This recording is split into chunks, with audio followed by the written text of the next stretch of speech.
ఉపాసన కొణిదెల గురించి ప్రత్యేకంగా చెప్పక్కర్లేదు. మెగాస్టార్ చిరంజీవి కోడలిగా, రామ్ చరణ్ భార్యగా ఆమెకి చాలా మంచి గుర్తింపే ఉంది. అయితే ఈ శ్రావణ మాసంలో అందరిలాగానే తాను వరలక్ష్మి వ్రతాన్ని ఆచరించారు.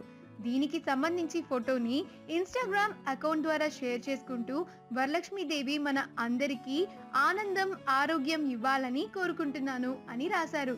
ఈ వ్రతం చేయడం వల్ల లక్ష్మీదేవి కృపా కటాక్షాలు కలిగి సకల సుఖాలు కలుగుతాయి. పెళ్లైన స్త్రీలు దీర్ఘకాలం సుమంగళిగా ఉండేందుకు ఈ వ్రతాన్ని ఆచరిస్తారు. సామాన్యుల దగ్గర నుండి సెలబ్రిటీస్ వరకు ఎవరి స్తోమతకు తగ్గట్టుగా వాళ్ళు ఈ వ్రతాన్ని చేసుకుంటారు. ఆ ఫొటోస్ ని మనం ఇప్పుడు ఈ వీడియోలో చూసేద్దాం. ఈ వీడియో కనుక మీకు నచ్చినట్లయితే మీ అభిప్రాయాన్ని కమెంట్స్ ద్వారా మాకు తెలియజేయండి.